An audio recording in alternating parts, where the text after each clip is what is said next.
Hi travelers! අද vlog එකටත් ඔයාලව ආදරෙන් පිළිගන්නවා. 2022 අවුරුද්දෙන් පස්සේ 2025 මේ අවුරුද්දේ අප්‍රේල් 30 වෙනිදා හරියටම අවුරුදු 3කට පස්සේ තමයි අපි ශ්‍රීපාදේ කරුණා කරන්නේ. යන්න හිතන් හිටියට අවුරුදු ගාණක් මේ යන්න උනේ නැති නිසා මේ අවුරුද්දේ සිරිපා වාරය අවසන් වෙන්න කලින්වත් අනිවාර්යයෙන්ම යන්න ඕනි කියලා අපි තීරණය කළා. මම ඔයාලටත් කියන්නේ අනිවාර්යෙන්ම අවුරුද්දට එක වතාවක්වත් සිරිපා කරුණා කරන්න කියලා.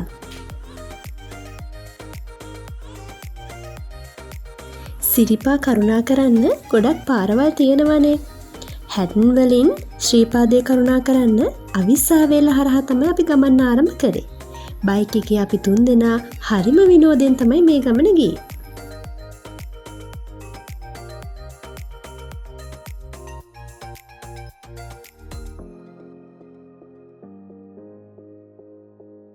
අවිස්සාවේලෙන් තල්දුවට ඇවිල්ලා තල්දුවෙන් දෙහිඔව්වට ඇවිල්ලා කරවැනැල්ලට ඇවිත් ඒ රවුන්ඩ් බෝඩ් එකකින් යටියන්තොට පාරේ කිතුල්ගල හරහා ගිනිගත් හේනට ඇවිත් දියගල ජංක්ෂන් එකකින් මාඋස්සාව හරහා තමයි නල්ලතනියට අපි ගියේ. මේ දියගල ජංක්ෂන් එක හැටන් වලට යන්න කලින් තමයි තියෙන්නේ. ඒ වගේම එතන ගහලා තියෙනවා ශ්‍රීපාදයට කිලෝමීටර් 35ක් තියෙනවා කියලා.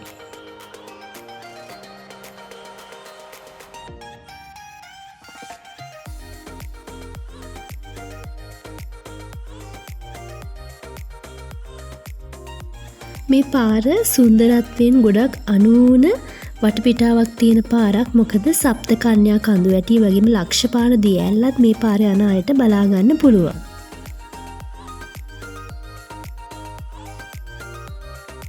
අහස කළු වෙලා තිබුණත් වැස්සෙන් නම් අපිට බාධාවක් උනේ නැති තරම්. අපි කෝකටත් ජැකට් දාගෙන ගොඩක් ආරක්ෂිතව වැස්සෙන් පරිස්සම් වෙලා තමයි ගියේ. මේ තියෙන නෝටන් බ්‍රිජ් එක. මෙතනට ආවහම මතක් වෙන්නේ සප්ත කන්‍යා කඳු වැටියේ වැදිලා අනතුරකට ලක්වෙච්ච ගුවන් යානය. ඉතින් මේ ගුවන් යානයේ ගියපු සේරම මගීන් මැරෙනවා. නෝටන් නගරයේ ඒ ගුවන් යානයේ ටයරය සිහිවටනයක් විදිහට සංරක්ෂණය කරලා අදටත් තියෙනවා. ඉතින් සිරිපා කරුණා කරන්න යන ඔයාලටත් පුළුවන් මෙතන නැවතිලා මෙය බලලා යන්න.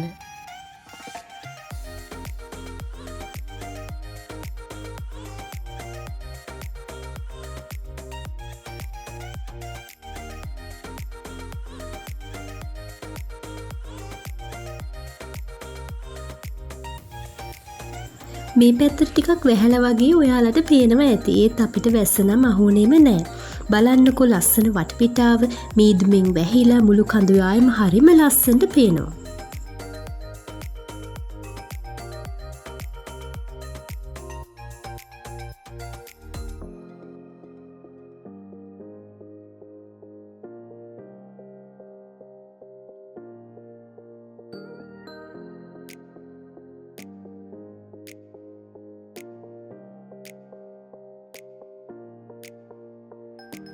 මෙතනට ආවා කියන්නේ තව ටික දුරයි අපිට යන්න තියෙන නල්ලතනියට. උඳුවප් පොහෝ දිනෙන් ආරම්භ වෙන සිරිපා වන්දනා සමය පුරා මාස 6ක් පැවතිලා වෙසක් පොහොය දිනෙන් අවසන් වෙනවා. ඉතින් විශාල බැතිමතුන් සංඛ්‍යාවක් සිරිපා වන්දනා කරන්නට වාරය අවසන් වීමට පෙර ගොඩක් උනන්දු වෙනවා.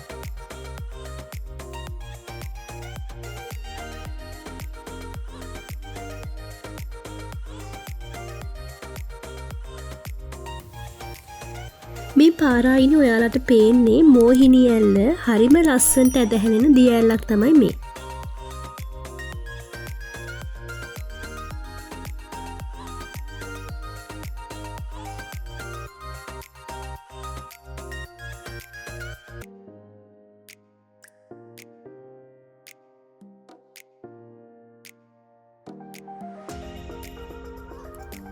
දැන් අපි ආව නල්ලතනියට. ඉතින් ඇවිත් අපි ගෙනාපු බෑග්ස් තියලා බයික් එක පාක් කරලා පාකින් ඒරියා එක තියෙනවා. ටිකට් එකක් ගෙවලා තමයි අපිට නිදහස් තැනක පාක් කරන්න පුළුවන් අපේ වෙහිකල් එක. බෑග්ස් තියන්නත් ආරක්ෂිත තැන් ගොඩක් තියෙනවා මෙහි. අපි වගේ බයික් එකකින් එන අයට තමයි මම මේ ගොඩක්ම විස්තර කිව්වේ.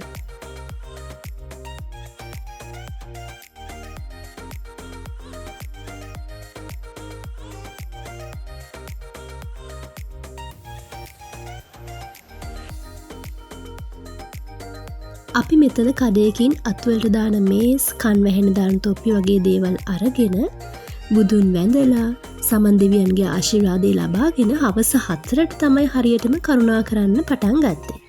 ශ්‍රීපාදයට යන මාර්ගය ළඟ අපි ෆොටෝස් ගහන්නත් අමතක කරේ නැහැ.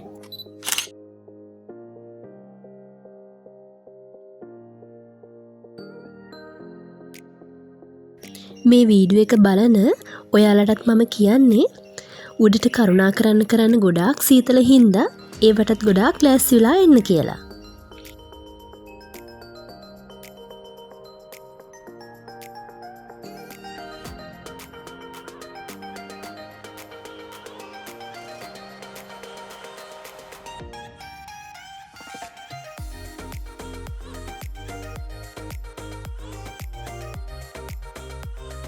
දෙපැත්තෙම කඩවල් ගොඩාක් තියෙනවා.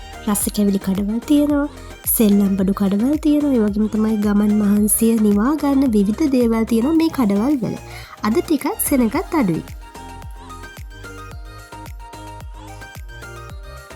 සිරිපා වන්දනා වාරයේ සටහන් කරන්න ගන්ටාරයක් මෙන්න මෙතන තියෙනවා. වන්දනාකරුවන් Taman ආපු වාරය මෙහි නාද කරලා තමයි උඩහට කරුණා කරන්නේ.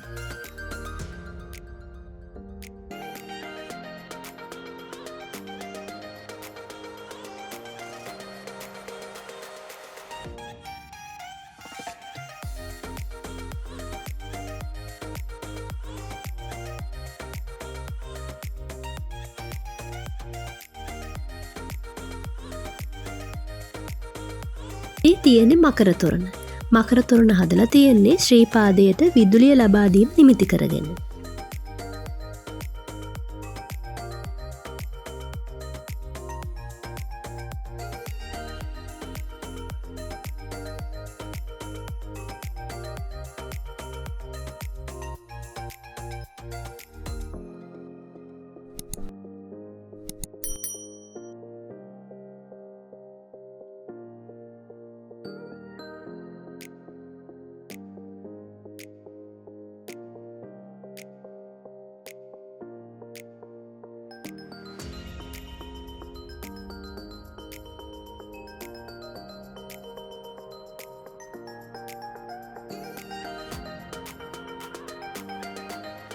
රතු පාලම තමයි මේ තියෙන්නේ. මෙතනිනුත් අපි ආශිර්වාද ලබාගෙන නැවතත් උඩහට කරුණා කළා.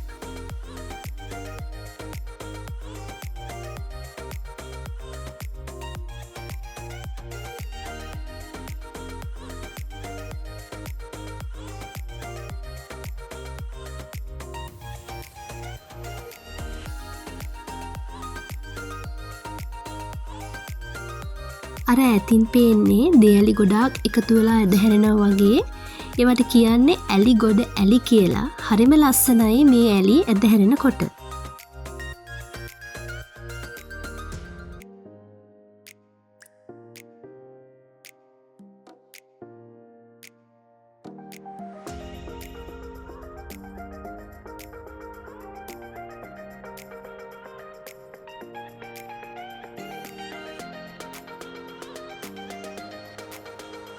ටිකක් උඩට යනකොට පුතාට බඩගිනි කියලා බයිට් සරන් ඉල්ලුවා.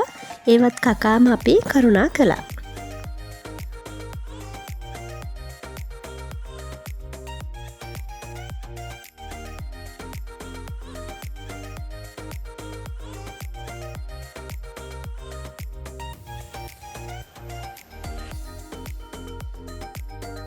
ටික දුරක් ගිහිල්ලා අපි රොටී කාලා තේ බිව්වා.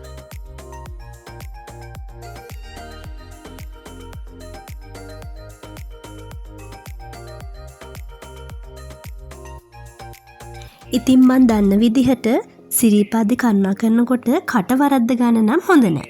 මොකද ගමන කොයි තරම් අමාරු වුණත් බෑ නොකියා ඉතාම කැමැත්තෙන් ගියොත් තමයි දේවාශිර්වාදේ වුණත් අපිට ලැබෙන්නේ. අපි හැම වැඩක්ම කරනකොට පුළුවන් කියලා හිතාගෙන තමයි කරන්න ඕනේ. පුතා ගොඩක් දුර පයින්ම තමයි ගියේ. ගොඩාක් හොඳයි අපේ පුතා. ටිකක් මහන්සි කියලා යට දැනුන ගමන්ම තමයි වඩා ගන්න කිව්වේ.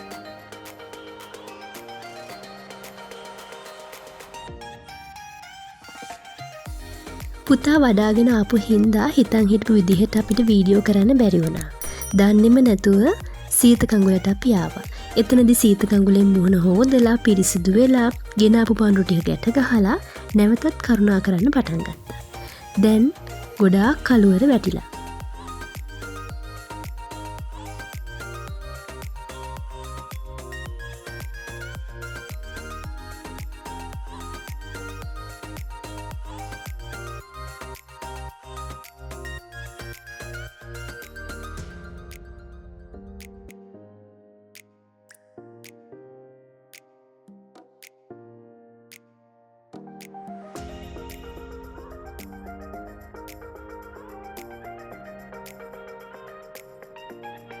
අපි ගමන් විඩාව මගහැරෙන නිදිමත මගහැරෙන තේ බීලා පුතාට අවශ්‍ය කෑම ජාති හැම කඩයකින්ම ගත්තා. එයා පොඩි නිසා යත් එක්ක කරුණා කරන්න ටිකක් වෙලා ගියා. හැම කඩයකම නතර වෙවි තමයි අපිට යන්න උනේ.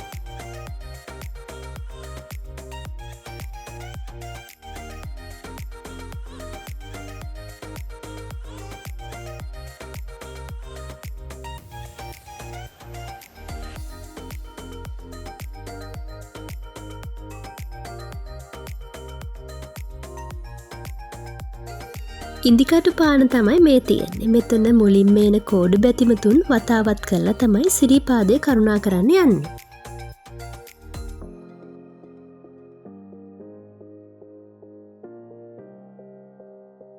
මේ තියෙන අවසාන කඩේ ඇහැල කනුව ළඟ. මෙතන ඉඳන් මහගිරි දම්බේ අපේ පුතා හරිම ආසාවෙන් තමයි කරුණා කළේ. කොහොම හරි උඩමළුවට අපි ආවා. මෙතන ඉඳන් නම් වීඩියෝ කරන්න දෙන්නේ නැහැ. හොඳට වන්දනා කරගත්ත හැමෝටම ආශිර්වාදත් කරා. හස්බන්ඩ් මැරි කරාට පස්සේ ගිය තුන්වෙනි සිරිපා කරුණාව, මගෙත් තුන්වෙනි සිරිපා කරුණාව, ඒ වගේම පුතාගේ නම් දෙවෙනි සිරිපා කරුණාව. අපි සිරිපාදේ කරුණා කරපු වාර ගානට ගන්ටාරයත් නාද කරා. ඒත් හස්බන්ඩ් නම් වාරය අමතක වෙලා පස් වතාවක්ද කොහෙද කියලා පස් වතාවක්ම ගන්ටාරේ නාද කළා. උඩමළුවට එනකොට අපි රෑ 11යි පැය 7ක්ම කරුණා කරලා සීතල වැඩි, උඩමළුවේ ඉන්න අමාරුයි, මීදුමත් වැඩි, හිතපු නැති විදිහට සෙනගත් වැඩි වුණා. ඉතින් අපි පාන්දර 12:45ට පහළට බහින්න සූදානම් වුණා. පාන්දර 6ට තමයි අපි නැවත නල තනියට ආවේ. ඉතින් ඔන්න ඔහොම තමයි අපි සිරිපා කරුණා කරේ.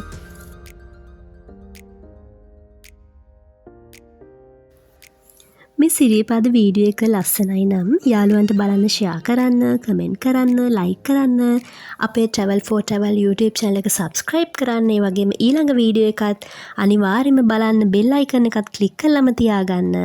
ඉතින් මෙතනින් මේ vlog එක ඉවර වෙනවා. තවත් ලස්සන තැනකින් අපි ඊළඟ වීඩියෝ එක ගේන්නම්. හැමෝටම සුමන සමන් දෙවි පිහිටයි.